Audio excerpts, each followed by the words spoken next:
refuse to lose. I'm built to win. Apply myself, I filled it in. No time for the doubt, they counting me out, I'm getting it in. Yeah. No time for no loss, I'm paying the cost, I'm in it to win. Yeah. Refuse.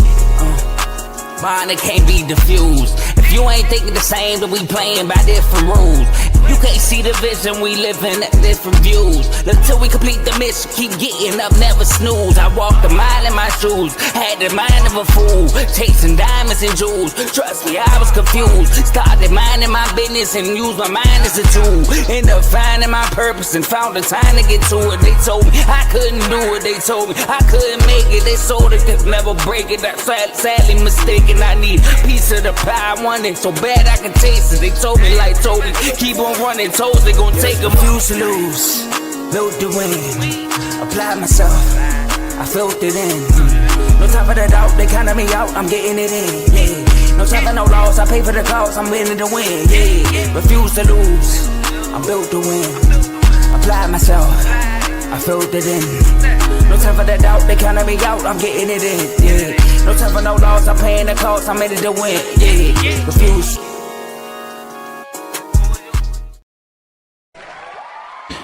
Welcome back to C2C. I'm your gracious host, Carl, and I'm back with another episode. And today we are going over the round of 64 just for today.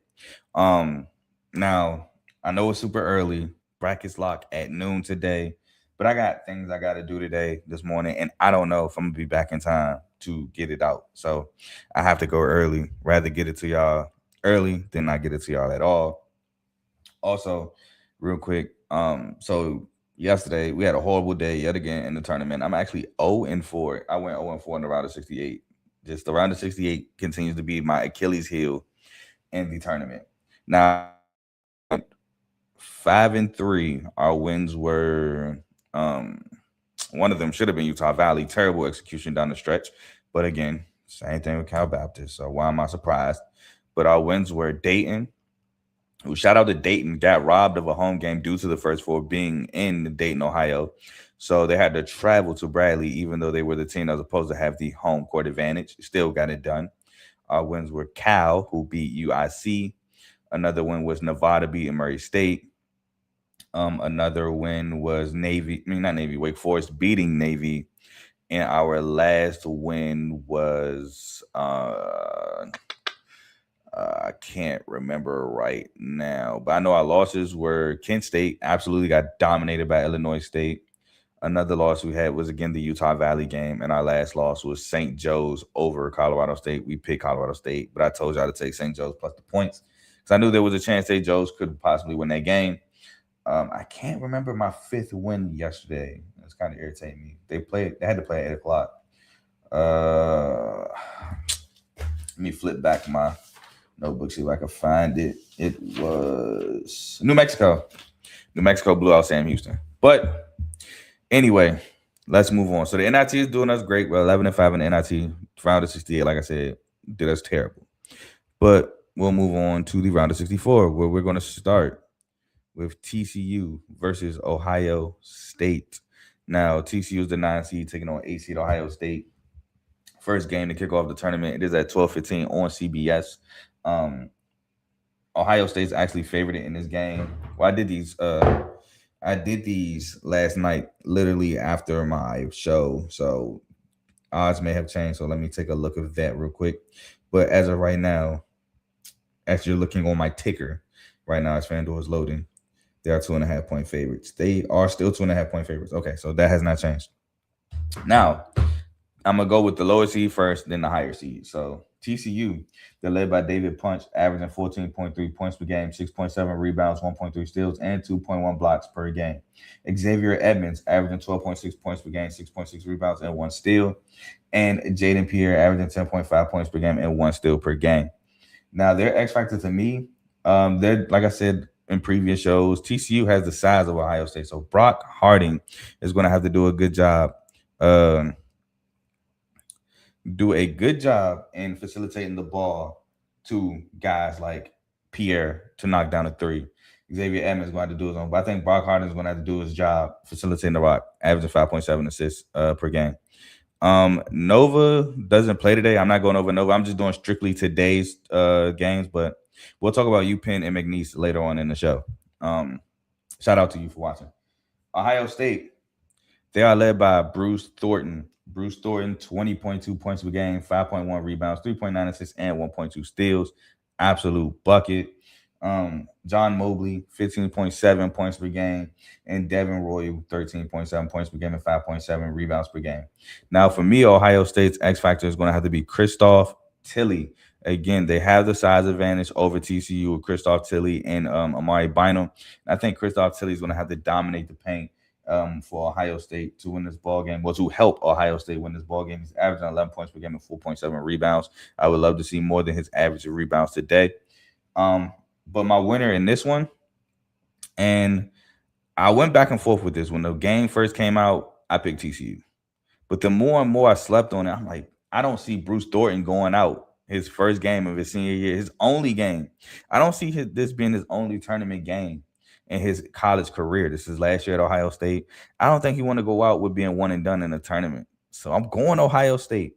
Now, like I said, it's a tough matchup. Both teams hot coming into the tournament. Ohio State had some good wins coming into the tournament. They actually played Michigan really close in the Big Ten tournament before ultimately losing.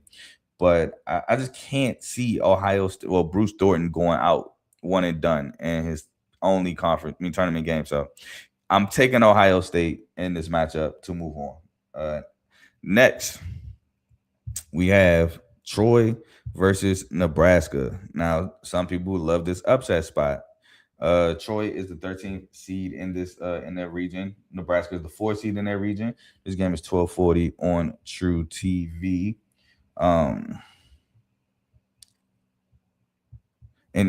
So Troy, they're led by Victor Valdez, 14.8 points per game, 4 rebounds per game, 4.6 assists, and 1.4 steals.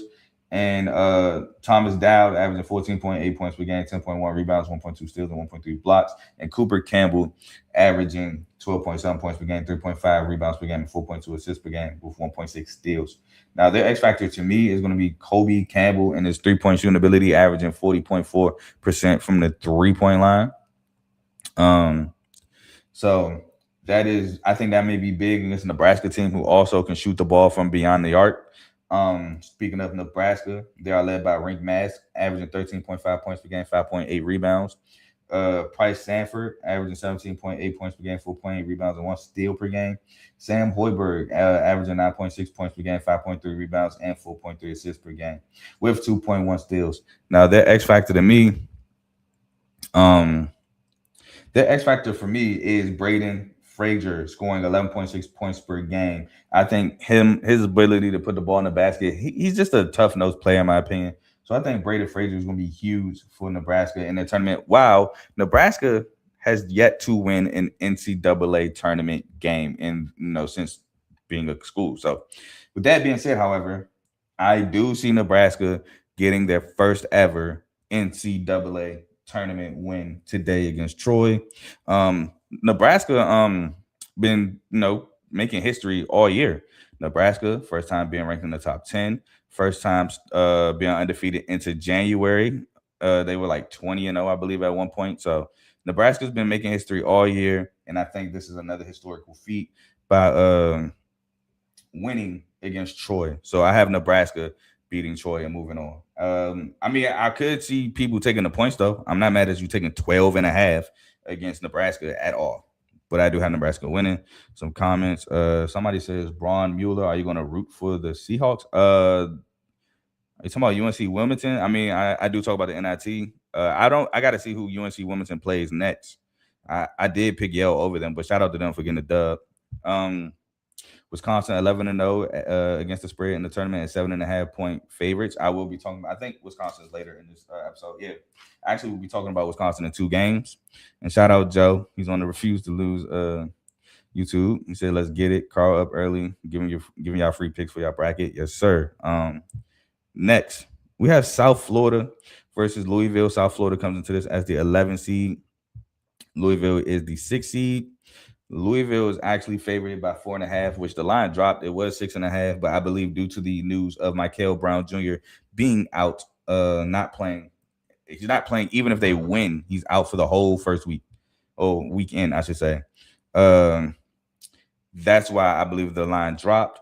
But South Florida, man, shout out South Florida. I've always, shouted them out. This is my third year rooting for them. Like I said, RIP Coach Abdul Rahim. Been rooting for them since that 14-game win streak 2 years ago when they, technically 2 years. Yeah, I would say about 2 years ago when they won the American but did not win the tournament. I've been rooting for South Florida. But anyway, South Florida, they are led by Wes Ennis. Wes Ennis is averaging 16.8 points per game, 3.6 rebounds, and 1 steal. Isaiah Nelson, the 6'8" big transfer from Arkansas State. He is averaging 15.7 points per game, 9.6 rebounds, 1.6 steals, and 1.4 blocks. And Joseph Pena, also a transfer from Arkansas State, averaging 14.2 points per game, 3.8 rebounds, and 1.7 steals. Now, for South Florida to win this game, they're going to have to score in bunches, and I think CJ Brown is going to be a big help in that, being an X factor, averaging 11.1 points per game. So he is my X factor for today.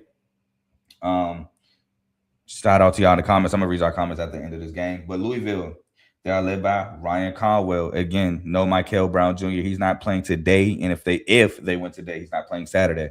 But Ryan Conwell is averaging 18.7 points per game, 4.8 rebounds, 1.2 steals. Javon Hadley averaging 11.8 points per game, 5.2 rebounds, and 1 steal. And Isaac McNeely averaging 10.6 points per game. Now, that X factor to me is going to have to be Sonata Frew. Sonata Frew is going to have to control the paint. He's averaging 1.4 blocks per game and 6 boards. I think he's going to have to help control the paint, help stop guys from penetrating, and he's going to have to help control that. Well, I don't know if he'll be on Isaiah Nelson or maybe Ali Khalifa might spend the few minutes he's getting, which I wouldn't do on Isaiah Nelson. I think Ali Khalifa is a little too slow-footed for Isaiah Nelson. Maybe they might try throwing a Javon. I don't know. I don't know what Louisville would do with Isaiah Nelson. But Frew was going to have to control the paint for Louisville to have a chance to win. But ultimately, going with the upset here, I'm going with South Florida to win this game for a couple reasons. One, again, I've said this before. I'll say it again. Louisville struggles when they're not playing at Louisville. When they play on the road, they struggle. They're not terrible, but they struggle. I'll say that. Two, they lose Michael Brown, and obviously Louisville is a better team with Michael Brown Jr. on the floor as opposed to not being on the floor. That's pretty obvious. So I think that's a huge loss. And three, I think South Florida is a scrappy team.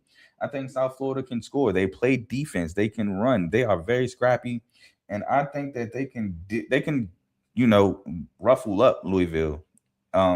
So with that being said, I am taking the upset here with South Florida over Louisville. I'm sorry, Pat Kelsey, but I am going with the upset. Shout out J Main 34, by the way, for being in the comments. He said, yeah, I'll be on the first half under here. I think he's talking about Troy and Nebraska. He says South Florida. He agrees with the South Florida win. Tough blow talking about Michael Brown Jr. And shout out Cardo saying we here. He has Duke versus Virginia in the championship. My bracket don't have that. That's all I'll say. I don't have either team in the championship. I'll say that. Next, High Point versus Wisconsin. High Point comes in as the 12th seed. Wisconsin comes in as the 5th seed. This game is at 150 on TBS. Now, High Point, winners of the Big South. They are led by Terry Anderson, 16 points per game, 6 rebounds per game, and 1.4 steals. Rob Martin, the transfer from Seamoose State, averaging 15.3 points per game, 3.7 assists, and 1.6 steals. And Cameron Fletcher, averaging 12.7 points per game, 6.9 rebounds, and 1.2 steals. Now, I think the X factor for Wisconsin is going to be Owen Aquino. He is going to have his hands full dealing with the size of Wisconsin. I believe Nolan Winter should be back for Wisconsin. Austin Rapp is also a big that is huge for Wisconsin, can play on the perimeter, shoot the 3-ball, but he's also has size on him as well. Wisconsin has length, which is going to be tough for High Point to deal with, but Owen Aquino is going to have his hands full dealing with those two. For Wisconsin being the 5th seed, they are led by 2 dynamic guards, one being Nick Boyd. Nick Boyd averaging 20.6 points per game, 3.8 rebounds, 4.2 assists, and 1.1 steals. John Blackwell averaging 19 points per game, 4.9 rebounds, and 1.2 steals. And Nolan Winter averaging 13.3 points per game, 8.6 rebounds, and 1.2 blocks. Now, the X factor for me is Braden Carrington and his 3-point shooting ability. took a little while to catch on in the Michigan game where they lost in the Big Ten championship game, but he's ultimately shooting the three ball at 40.2% from three. And as High Point is a team that likes to get out and run and score the ball, Wisconsin could neutralize that, knocking down some three balls with Rapp, with Boyd, with Blackwell, with Carrington, with Rude. So I think Carrington's three-pointer shooting ability will be big. But my winner, I said this before, I think Wisconsin is a team that could lose first round or they can make it to the Final Four. So I'm going with the latter. I don't think well, I'm not going to say they make the Final Four, but I'm not saying they're going to lose in the first round of this tournament. I am taking Wisconsin to beat High Point and to move on to the next round. I just think, man, Wisconsin is a really, really, really good team when on. And I think that they'll be on today. I think Nick Boyd and John Blackwell will have exceptional games. I think John Blackwell was not, no, who got, I think, was it John Blackwell? Yeah, I think John Blackwell got into foul trouble against Michigan, which kind of hurt them in the Michigan game. If, they stay out of foul trouble, they get hot. I think that's a lot to deal with High Point. So give me Blackwell and Boyd with Wisconsin and Wisconsin to win this ball game. He said this game should be a great one. I think it'll be a good game. I think Wisconsin will pull away late. 14-1 run for a High Point. I think he was talking about the Big South Tournament Championship, which they did go crazy against Winthrop late in the ball game to pull away. Next. Oh, I didn't even put this up here. My fault. Next, we have Siena, 16 seed Siena versus number 1 overall seed Duke. Duke.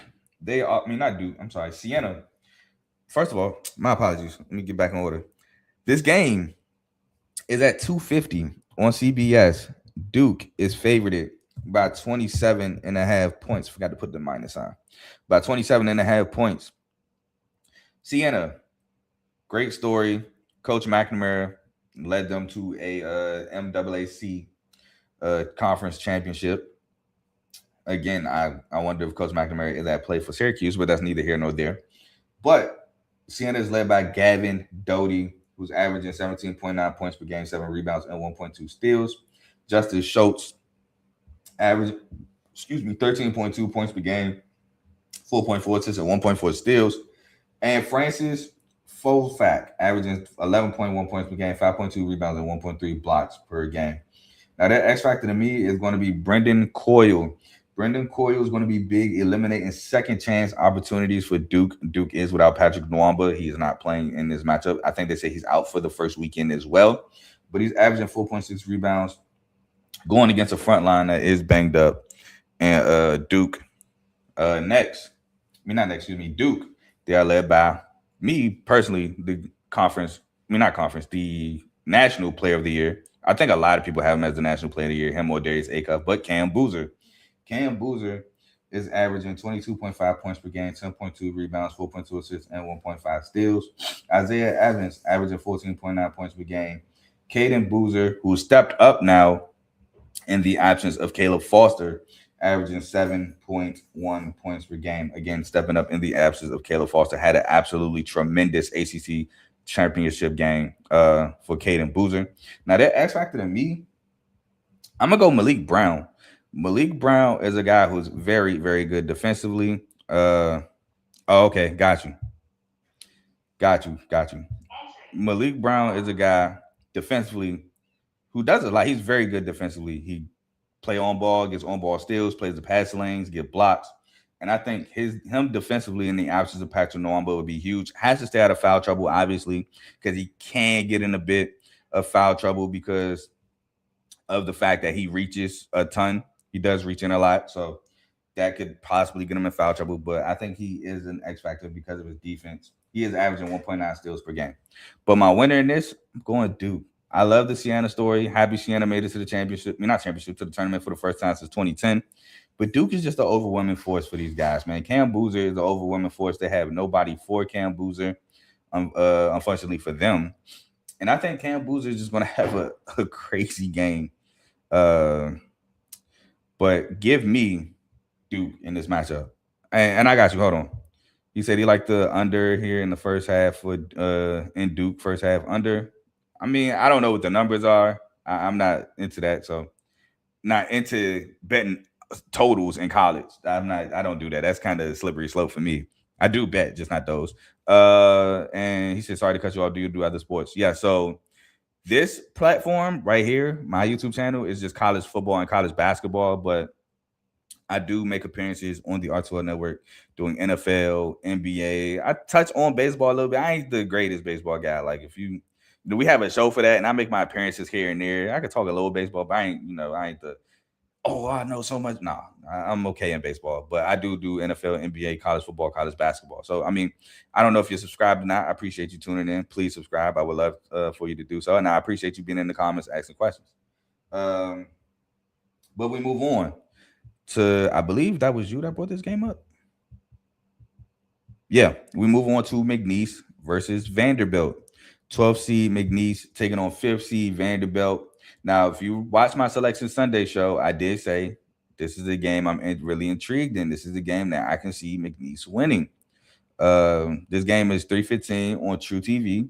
Vanderbilt is favored by 11.5. Spoiler alert, I'm taking McNeese plus 11.5. I'm definitely taking that. But McNeese, man, McNeese is a team that can play 94 feet. They get up in you defensively. They have guards that can defend. Garway Doors, another guy that can defend. McNeese is a really talented team. Now, the thing with McNeese is scoring sometimes can be an issue, but they are really great defensively. McNeese, before I go, I always take it back to the second time that McNeese played Stephen F. Austin. I feel like if they could have scored in better spots, they would have probably swept Stephen F. Austin, but they didn't. But anyway, McNeese, they're led by Larry Johnson, averaging 17.5 points per game, 5.5 rebounds, and 1.2 steals. Tyshawn Archie averaging 14.3 points per game, 1.7 steals, and Javon Garcia averaging 12 points per game, 1.8 steals, which Javon Garcia, again, had a crazy Southland Conference tournament championship game at one point, outscoring Stephen F. Austin by himself. Their X factor to me, a name I already brought up in Garway Duel, played in the Big East, very good defensively. He helps with that defensive ball pressure. He's averaging 1.7 steals per game. I think he'll be big going against guards like Tyler Tanner and Tyler Tanner, and Duke Miles. He'll be good in trying to help slow them down. Speaking of Vanderbilt, they're led by Tyler Tanner, averaging 19.1 points per game, 3.6 rebounds, 5.1 assists, and 2.4 steals. Duke Miles averaging 16.5 points per game, 4.5 assists, and 2.7 steals. And Tyler Nickel averaging 13.5 points per game.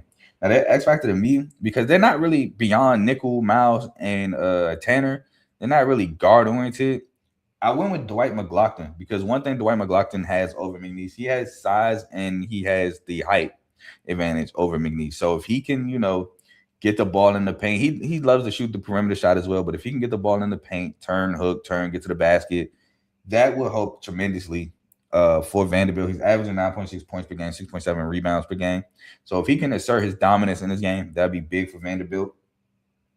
Now, my winner in this one, as much as I said I like the potential upset spot here, I did take Vanderbilt to win it. And I think the reason why I take Vanderbilt to win it is because of Tyler Tanner and Duke Miles. Duke Miles is such a dog, by the way. Tyler Tanner is quick. So that is one thing that can help with guards that really defend well is quickness, getting them out your business, getting by them, drawing doubles, getting to the rim. So I do think Tyler Tanner will have a huge imprint on this game. And if Tyler Nickel can hit shots like he did against Arkansas, Vanderbilt is very dangerous. So I am going to take Vandy here, but I do love the points with McNeese here. Actually, I hope that they didn't take the points down. Like, I hope it's still at 11.5 because I did not place that. But it's actually at 12.5 now, so definitely taking it. But I am taking Vandy here. He said he subscribed. I appreciate you, bro, for subscribing. He said he loves McNeese here. And he said me and you both, when I was talking about taking the points, and he said, give me all the slow pacing and okay defensive teams. Okay. But we'll move on to next. My North Dakota State, Michigan State Spartans game. So as you can see, Michigan State fan here. So I am big. No, this is a big day for me because I've seen Michigan State disappoint, and I'm nervous. Seeing us be a 2 seed and lose to Middle Tennessee State. So anyway, North Dakota State, Michigan State. This game is at 4:05 on TNT. Michigan State is 16.5 point favorites in this matchup. Um, North Dakota State is led by Damari Wheeler Thomas, averaging 14.4 points per game, 3.5 rebounds, and 1.2 steals. Travion Carson, he's averaging 12 points per game, 6.4 rebounds, and 1.9 steals. And Markai Strickland, averaging 11.8 points per game and 3.5 rebounds per game. Now, the X factor to me is going to be Noah Feddersen. He has scored in double figures 12 of his last 13 games. So he's going to be big if he can reach that double figure mark for the North Dakota State Bison. Now, Michigan State, they are led by obviously Jeremy Fears. And I ain't trying to hear it in the comments, bro. I know what he has done on the court, and I cannot agree with that. So I'm not one of those like, hey, man, Jeremy Fears did nothing wrong. No, I get it. Trust me, I do. But Jeremy Fears is averaging 15.7 points per game, 9.2 assists, and 1.3 steals. Shout out to him making second team All-American. Definitely well deserved for his play beyond aforementioned characteristic issues. But Jackson Kolar averaging 12.7 points per game, 9 rebounds per game. And Colin Carr, 11.6 points per game, 5.4 rebounds per game. Now, that X Factor to me is my X Factor all year. Yeah, he is. That's his brother. I see your comment. That's his brother. His X Factor, my X Factor, is Carson Cooper. He's been my X Factor all year. Him and Jackson Kolar has to dominate together. If Carson Cooper can give me something like 10 points, 8 boards, or even 8 points, 12 boards, something along them lines, I think Michigan State wins this, no doubt. He's averaging 10.8 points per game and 7.1 rebounds. Him and Kolar dominating will be huge. But my winner, man, I can't pick against my Spartans. I'm going MSU. I'm not feeling that pain this early. I hope not anyway. But I just think Fears is too good of a point guard. He'll get everybody where they need to be. Cohen Carr, I don't know if North Dakota State's seen any athleticism like Cohen Carr this season. Absolutely incredible athlete. And the emergence of Curtain is something that I've loved to see late in the year for MSU. So give me Michigan State in this one. Oh, and by the way, I think Kolar has a great game as well. But I'll take MSU in this matchup. I heard McNeese undefeated if they're winning or tied at the half. I believe that's true, but I'm not going to say 100%. I know that's true or not. Izzo, MSU all day, 2 times on Thursday. I say 2 times on tournament day, baby. But yeah, I get it. Today's Thursday, so definitely shout out any relations to Jeremiah. Like I said, that is Jeremiah Fears' brother. Haven't been up on CBB this year, man. Hey, man, it's been a great season this year, college basketball. This has probably been one of the best seasons I've seen in quite some time, to be honest. But we got to move on to Hawaii versus Arkansas. Hawaii, man. Hawaii is a really good Big West team. They won the Big West tournament against UC Irvine. They have guys like Isaac Johnson and Drake Bullock. I know they're going viral for their no help defense, but they better have some help today. Hawaii is led by, like I said, Isaac Johnson. Isaac Johnson is averaging 14.1 points per game, 5.8 rebounds, and 1.1 blocks. Drake Bullock averaging 13.5 points per game, 5.8 rebounds, and 1.7 steals. And Harry Rulendeff averaging 10.8 points per game and 5 rebounds per game. Now, that X factor to me is going to be Hunter Erickson and his facilitation, averaging 3.8 assists per game. He is leading Hawaii in assists per game. He's going to have to handle the ball and put Hawaii in a ton of positions to score a ton of points, because this Arkansas team will put up points in a hurry and points in bunches. And that is due to, in large part, who people may have as runner-up for National Player of the Year between him and AJ DeBanza, and that's Darius Acuff. Arkansas is led by Darius Acuff, 22.9 points per game, 6.5 assists per game. Man is balling. He like I said, he led the SEC in points per game and assists per game. So, man is balling. Malik Thomas, 15.4 points per game, 3.8 rebounds, and 1.4 steals. And Trevon Brazile, averaging 13.2 points per game, 7.4 rebounds, and 1.5 steals, and 1.6 blocks per game. Now, their X factor to me is my X factor for Arkansas all year, and that is Billy Richmond. Billy Richmond is super athletic, can shoot a 3-ball. He's just a problem for teams offensively. He's averaging 11 points per game. Man, Billy Richmond, I think if he gets hot, he gets going. Arkansas is tough to stop. Now, again, Arkansas is 15.5-point favorites. This game is on 425 on TBS. But my winner, I got to go with Acuff in Arkansas, man. I don't think Hawaii has seen a player like this all year. Acuff is the real deal. Now, as you listen, if you heard my show before, you heard me say I tend to not take teams who rely a lot on starter production. But in this matchup, I think the starters go crazy. Acuff, I think he possibly, I can see Acuff having another 30-10 game against Hawaii. Again, the real deal. I don't think that the tournament, the bright lights, is going to affect him because he just had the tournament bright lights and it was averaging like 20 something, like high 20s, low, probably 30 a game in the SEC tournament. Arkansas is hot. Again, they scored a ton of points. And so I'm going to take Arkansas in this matchup over Hawaii. He said this is the route. I think. I don't know. Oh, okay. Okay, I see what he's saying. He thinks this is a blowout. Got you. And then he said Acuff is the best player in the country. Hey, man, definitely up there. I'm probably going Cam Boozer in terms of the collegiate game, but Acuff a close second to me, man. But AJ DeBances also got a case. But I love Darius Acuff. I got him up there with all of them. But next, we have VCU versus North Carolina. Now, I am currently in Virginia, so I can't see if these odds have been updated. So as of yesterday, North Carolina was 2.5-point favorites. Somebody wants to look and update me, they sure can. But VCU, winners of the A10, found out that they wouldn't have made the tournament if they didn't win their tournament, which was kind of crazy. I thought they were automatically in. I thought Dayton was the only potential bid still there, but apparently not. With shout out Dayton. Again, they won by 20 last night. But VCU, they're led by Terrence Hill Jr., 14.4 points per game. Lazar Djokovic, the transfer from Charleston College of Charleston, averaging 13.5 points per game, 5.4 rebounds, 1.2 steals. And Jadrian Tracy, the transfer from Oregon, averaging 9.9 points per game.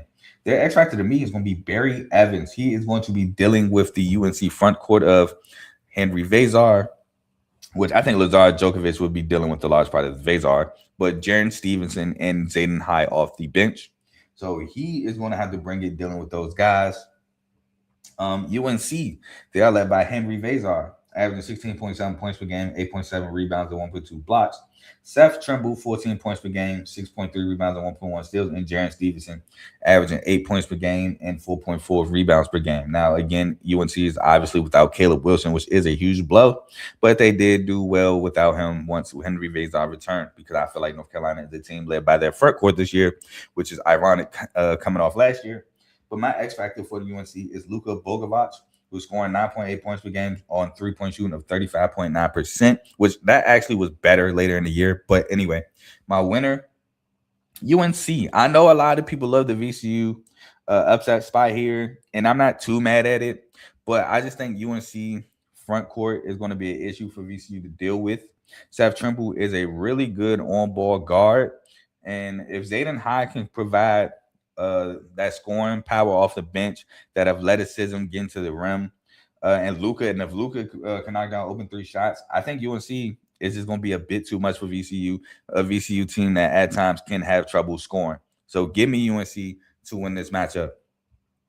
Got some comments and we'll move forward. See, he won VCU. I feel you with no Caleb, but I just feel like VCU, if UNC go on one of them runs, can VCU withstand it? That's my only issue, because I've seen games where VCU just get blown out because they can't score sometimes. They got some guys that can go. I do like Terrence Hill Jr. I do like Nick Lewis. I like Brandon Jennings, to be honest, but I just feel like UNC should get, and they better get past this round. If they don't, then Hubert Davis is gonna have to answer some questions. That's just how I feel. And thank you for that. You said 2.5 on most books. I'm gonna just keep it at 2.5. I mean, hey, you feel how you feel, man. I'm just giving you my honest opinion. If you feel like VCU could win, hey, and if you're right, you're right. But that's just my opinion. Like I said, I appreciate you for tuning in. But next, we have Howard, the 16 seed, taking on Michigan, the number 1 seed. Unfortunate, but very well deserved. This game is 7-10 on CBS. The Michigan is favored by 30.5 points, which is crazy, but I can also see them covering 30.5 points. Howard, shout out to Howard for winning their first ever first ever tournament game on Tuesday beating escapes me right now. Howard beat UMBC in the battle of the DMV versus Baltimore. Shout out to them for being UMBC. Howard is led by Bryce Harris, who was the MEAC Player of the Year, 17.1 points per game, 7.1 rebounds per game, 1.2 steals, and 1.1 blocks. Cedric Taylor averaging 17.1, also 6.7 rebounds, 1.5 steals, and 1.3 blocks.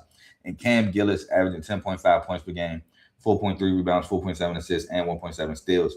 Now, their X factor to me is Osei Okoji, who's helping rebound, because they rebound by committee. They don't have the size for their smaller team in terms of college basketball. And he averages 3.8 rebounds, which I believe is fourth on the team. So he's going to have to help rebound by committee to eliminate second chance points, which Michigan gets a ton of. So that's that for Houston. Howard, Michigan, they're led by Big Ten Player of the Year, Yaxel Lundeberg, averaging 14.6 points per game, 7 rebounds per game, and 1.2 steals and 1.3 blocks. Elliot Cadeau, averaging 10.2 points per game, 5.6 assists, and Ade Mara, averaging 11.6 points per game, 6.9 rebounds, and 2.6 blocks per game. Now, that X factor for me, it is Maurice Johnson. Maurice Johnson has to dominate the paint with Mara and Lundeberg doesn't necessarily dominate the paint, but he can. He's tall enough to. But he has to dominate the paint with Ade Mara. He's averaging 13.1 points per game, 7.2 rebounds, and 1.1 blocks. Again, Howard doesn't have the size. So if Mara and Maurice Johnson can establish their dominance in the paint, it's going to be a long day for Howard. And with that being said, I am obviously going with Michigan. Michigan is one of the best teams in the country. They've been playing like it. Only lost, 3 games on the year. One was to Duke, one was to Wisconsin, and then one was to Purdue in the Big Ten tournament championship game. So Howard, great feel-good story, but they just don't have the size to mess with Michigan. Ade Mara, shot eraser, he patrols the paint. He actually makes up for a lot of defensive lapses at times for Michigan, in my opinion. But give me Michigan here in this matchup. He says, you've been tuning in, not me. And he says, hey, 2-0 so far, Howard and Prairie View. LOL, need to keep it going. I'm doing a parlay on CBB today, no singles. Hey, man, like you said, you 2-0, bro.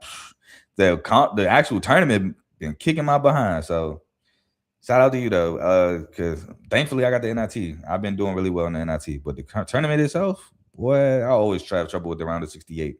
But next, we have Texas versus BYU. 11th seed Texas versus 6th seed BYU. This game, I picked a winner. I don't even know who I still have to win, though. But with that being said, let's get into it. We have Texas, who is led by Dallin Swain, averaging 17.7 points per game, 7.6 rebounds, and 1.7 steals. Matas Volkaitis, who's averaging 15.5 points per game and 6.9 rebounds. By the way, I butchered his name, so I know I just butchered that one. And Tremont Mark, shout out Tremont Mark again, those 2 clutch baskets, tough baskets. He's averaging 13.6 points per game and 3.5 rebounds. The X factor is, again, going to be Jordan Pope, who is a bucket, who's averaging 13.1 points per game, because BYU, again, is without Richie Saunders, who is a tough and integral part of their offense. And without him being there, if Texas can find ways to run it up, it will be tough for BYU. But BYU, obviously led by AJ DeBanza. AJ DeBanza averaging 25.3 points per game, 6.7 rebounds, 3.8 assists, and 1.1 steals. Rob Wright averaging 18.2 points per game, 3.5 rebounds, 4.7 assists, and 1.2 steals. And Kiba Keita, who's averaging 6.3 points per game, 7.3 rebounds, 1 steal, and 1.7 blocks per game. He's going to have his hands full with Matas for sure down low. The X factor to me is Kennard Davis. Kennard Davis is averaging 13.8 points per game in his last 4 games. And the only game where he had 4 points, they lost. They went 3-1 when Kennard Davis had double digits in that stretch. Again, he had the 4 points and they lost. So I think he's going to be big. If he can reach double figures, that helps tremendously with the loss of Richie Saunders. It helps AJ DeBanza and it helps Rob Wright a ton. So with that being said, however, I took BYU. Again, this is a tough matchup. I can definitely see Texas winning here. I feel like Texas has more players that can score, while BYU has the best player in the game, and DeBanza. But if the Banter is off, Texas could win this. I just don't see them stopping the Banter. And one thing I'll say about the NC State Texas game is NC State just didn't have a guy that could take over. That game, for the most part, was winnable for NC State, but they just didn't have a guy that can take over. If you keep that game close with BYU, AJ DeBancer can take over that game and win it single-handedly. So I think if the game is close, DeBancer takes over and brings it home for BYU. So give me BYU in this matchup. Next, we have Texas A&M versus St. Mary's. Now, Texas A&M is the 10th seed. St. Mary's is the 7th seed in their region. Forgot to write it down. This game is 7:35 on True TV. St. Mary's is favored by 2.5 points here. Now, Texas A&M been playing bad down the stretch. Can't lie to you. They are led by Rashawn Agee, averaging 14.7 points per game, 8.9 rebounds, and 1 steal. Rylan Griffin, averaging 11.6 points per game and 1.6 steals per game. Excuse me. And Ruben Dominguez, averaging 10.3 points per game. Their X factor is Marcus Hill. He's going to have to help scoring on a good St. Mary's defense. St. Mary's is a really good defense. And he's averaging 10.8 points per game. He's going to have to help put in buckets with these guys to help win. St. Mary's, they're led by Paulus Morawskis, who's averaging 18.8 points per game and 7.7 rebounds. Mikey Lewis, who had a career night in the WCC regular season finale against Gonzaga. He's averaging 14.2 points per game. And Joshua Dent, averaging 13 points per game and 5.7 assists with 1.6 steals per game. Now, that X factor to me is Dylan Shaw. He's going to have to be another ball handler to put the ball in the basket for St. Mary's. So I went with Dylan Shaw. But my winner, I'm taking St. Mary's. I think St. Mary's defensively can give Texas A&M some problems. I love Mikey Lewis' game. Mikey Lewis can shoot the 3-ball at a high clip. He can get to the basket. Joshua Dent can assist the rock. Austin McKeever is going to have to step his game up for St. Mary's. But also, Texas A&M has a tendency of giving up a ton of points, while St. Mary's is a defensive team. So give me St. Mary's to win this matchup. Next, we have Penn or UPenn. I'm sorry if it's not UPenn for the alums. 14 seed taking on Illinois, who's the 3 seed in their region. 9:25 on TNT. Penn is led by TJ Power, who because Ethan Roberts is out for this matchup against Illinois, who is their leading scorer. So it will be TJ Power leading the way again. Averaging 16.8 points per game, 7.9 rebounds, and 1.1 steals. Michael Zanoni averaging 11.6 points per game, and AJ Levine averaging 8.3 points per game, 4 assists, and 1.9 steals per game. Now, their X factor to me is Augustus Gearhart, and I think he may play more minutes with the size of Illinois. Illinois is one of the tallest teams in the college basketball league in the country, so he may play an uptick of minutes just to help deal with their size. Illinois, led by Keaton Wagler, averaging 17.9 points per game, 4.8 rebounds, and 4.4 assists. Andrei Stojakovic, averaging 13.4 points per game, 4.6 rebounds. And David Makervich, averaging 13.4 points per game, 7.8 rebounds per game. Now, their X factor to me is going to be Tomislav Ivicic, again, helping to dominate in the paint against UPenn. He's averaging 10 points per game and 5.5 rebounds. He's going to have the height advantage over most guys, if not all of them, on Penn. So with that being said, I am taking Illinois because even for Illinois, I didn't even name Kyle Davis, who is a dirty work 3-point shooter. He does the dirty work. Kylan Boswell, who initiates the offense, gets to the basket, can score. So I didn't mention guys like that who's also integral parts for Illinois. So give me Illinois probably in an in a blowout against Penn. Shout out, though, that Fran McCaffrey took Penn to the tournament in his first year there. And he goes against Brad Underwood battle of Iowa, Illinois. McCaffrey was the Iowa coach. So it's like a Big Ten battle all over again. Obviously not with Penn being a Big Ten school. But anyway, I digress. We move on. And if you hear me starting to short it up, I do kind of have to speed it up a little bit. We move on to St. Louis. 9 seed St. Louis versus 8 seed Georgia in their region. Georgia is favored by 2.5 points per game. This game is 9:45 on CBS. Now, St. Louis started off super hot, but the reason why I didn't pick St. Louis to win the A-10 tournament championship, which they did not, was because how St. Louis ended the year. They ended the regular season losing 3 of their last 6. which allowed VCU to tie them and win a share of the A10 regular season championship. And then they lose to Dayton in the semifinals off of a putback. So St. Louis down the stretch has not been playing good basketball. Now I'm not sitting here saying that Georgia's been playing lights out, but Georgia played I would say very well in a stacked SEC team. They had some good games, close ones with Tennessee. I believe they played or beat Kentucky. I can't remember off the top of my head right now, but they had some good SEC run. Now St. Louis, they're led by Robbie Avila, averaging 12.9 points per game, 4.5 rebounds, and 4.1 assists. Trey Green averaging 11.1 points per game, and Deion Brown averaging 11.1 points per game, 5.5 rebounds per game. The X factor is Amari McCautry, who's averaging 10.3 points per game. He's going to have to put points on the board against Georgia, who got guys that can go. Speaking of the Georgia Bulldogs, they are led by Jeremiah Wilkinson, averaging 17 points per game, 1.6 steals per game. Blue Kane, averaging 13.3 points per game, 5.1 rebounds, and 1.4 steals, can shoot the blood out the basketball. And Santos Cyril, 9.6 points per game, 5.6 rebounds, and 2.3 blocks per game. Love his activity around the rim, both offensively and defensively.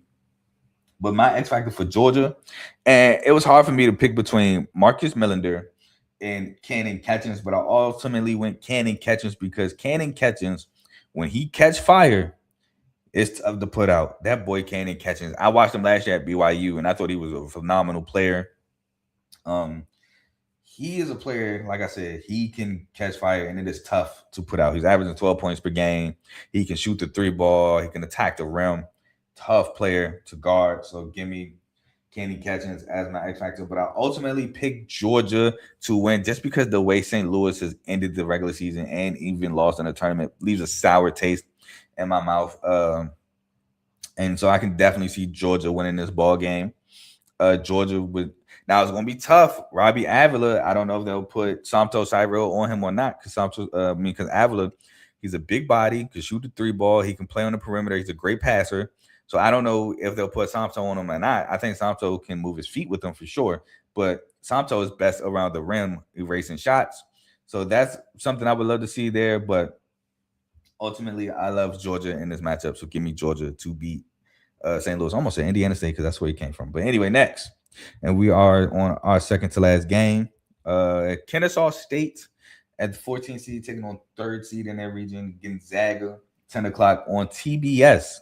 Now, Gonzaga is without Braden Huff yet again. He's still hurt. He's still out. While Kennesaw State is without Cottle, again, due to the whole sports gambling things, point shaving. He's allegedly accused of point shaving. And I say allegedly.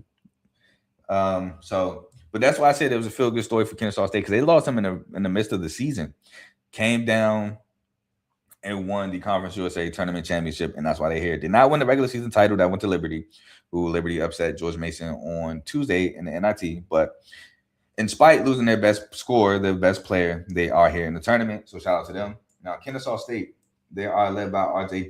Johnson, averaging 14.5 points per game, 4 assists, and 1.2 steals. Braden Liu, averaging 11.1 points per game, 5.4 rebounds, and 1.5 blocks. Franquan Sherman, 10.3 points per game and 8.4 rebounds. And Jaden Harris is their X factor for me. He had 18 points in the Conference USA Championship game. He shoots the three ball at a 37.6% clip. If he can get the three ball going, I think that's going to be big for Kennesaw State. Now Gonzaga, they're led by Graham Ike, averaging 19.7 points per game, 8.2 rebounds. Tyon Grant Foster, averaging 11.2 points per game, 5 rebounds, and 1.1 blocks. And Mario St. Superi, averaging 8.6 points per game, 3.6 assists, and 1.4 steals. Again, without Braden Huff. X Factor is going to be Braden Smith. Leads the teams in assists with 3.8 assists a game. I think that'll be big, the transfer from Colgate. But my winner here is obviously Gonzaga. I do think Kennesaw State is a good team, but I think Gonzaga is just going to be an overwhelming force here. Graham Ike is a tough cover for most teams. I think he's going to be a tough cover for Kennesaw State. And then you have a guy like Tyon Grant Foster who can get to the cup at will. I do think that Braden Huff, if he continues to be out, it will damage Gonzaga more in the long run. I just don't think it damages Gonzaga here. I'll take Gonzaga in this matchup. And lastly, We have Idaho versus Houston. Now, Idaho is the 15th seed in their region, taking on second seed or 2 seed Houston, excuse me. Houston is favored by 23.5. This game is 10-10 on True TV. This is the last game for today. Now, Idaho, led by Jackson Rasmussen. First of all, Idaho has not made the tournament since, 1990? So that is a big shout out to them for that. But Jackson Rasmussen is averaging 13.9 points per game, 4.7 rebounds. Colton Mitchell averaging 13.7 points per game, 3.9 assists, and 1.2 steals. And Biko Johnson averaging 12.4 points per game, 3.7 rebounds, and 1.1 steals per game. Now, their X factor is going to be Isaiah Brickner, and his scoring ability averaging 12.1 points per game, going against the Houston team who has guys that can score, but mainly they play defense. Now, Houston, they're led by the phenomenal freshman Kingston Flemings. Kingston Flemings is averaging 16.4 points per game, 3.9 rebounds, 5.3 assists, and 1.6 steals. Emmanuel Sharp, the shooter, averaging 15.3 points per game and 1.2 steals. And Milos Uzan averaging 11.1 points per game, 4 assists, and 1 steal per game. Now, the X factor to me is going to be actually Kristen Knack and not JoJo Tugler. Kristen Knack, he can score the ball. I would like to see him score the ball more today. But I'm really looking at rebounding and offensive rebounding for Kristen Knack Jr. today against Idaho. He is averaging 7.5 rebounds per game. I would love to see him be exceptional on the glass today. But my winner is Houston. I do think Houston wins this game. I think Kelvin Sampson is a really great coach. I think Houston plays a great defense today. Kingston Flemings might have one of those 20 to 25-point performances. I expect Emmanuel Sharp to be on from the three-point line and Milos Uzan to run it all. So give me Houston in this matchup against Idaho. And that is all I have for y'all today for the round of 64. I will be back tomorrow at a later time tomorrow to go over the round of 64 for tomorrow. But I appreciate everybody who tuned in. Please like, comment, share, subscribe if you haven't already. It helps the channel. It helps the network. Speaking of the network, we have multiple shows on the network. We have the main show featuring Joe, Tomo, and Dave, which goes live on Mondays and Thursdays. So today, between 7 and 8:30-ish. So check those guys out. We have Unfazed featuring Joe and AJ, which Joe told me yesterday. They are going live today. So make sure y'all check them out tonight. Next, we have BWT, Baseball with Teddy. I believe the regular season starts in 7 or 8 days. So tune in with Teddy, man. He's more content about to drop. He covered the World Baseball Classic. Make sure y'all tune in to him. We have FFC, Fantasy Football with Coach Coombs. Obviously, fantasy football season is long gone. Football season's over. UFL about to start. But Fantasy Football with Coach Coombs still dropping content. So just be on the lookout for that. We have RBO, Real Ballers Only. My Pistons play later tonight. Better not lose to the Wizards, please. And I hope Cade's okay. But tune in to RBO as he drops more content with the playoffs being around the corner. We have Dave's Doghouse, highlights and lowlights of sports. Dave, if we lose today, doghouse us.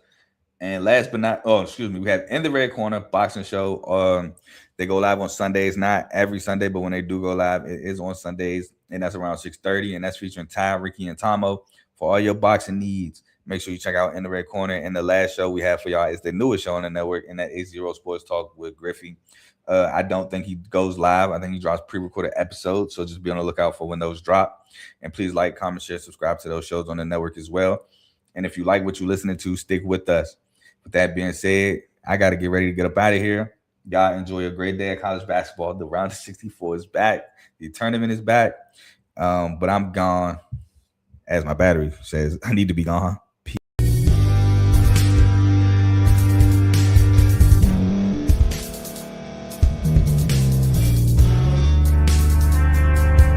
Thank you for staying to the end. If you're watching this on YouTube, please like this video, subscribe, and also hit that notification button so you can be notified next time we put out a video. If you're listening on any podcast platform, subscribe and hit that notification button, y'all, so you can be notified we put out another podcast audio. And last but not least, hit that share button. No matter what you're listening to or watching it, hit that share button and send it to somebody that you know that would love to watch this episode you just listened to. So once again, thank you for staying to the end, and we'll see y'all in the next episode.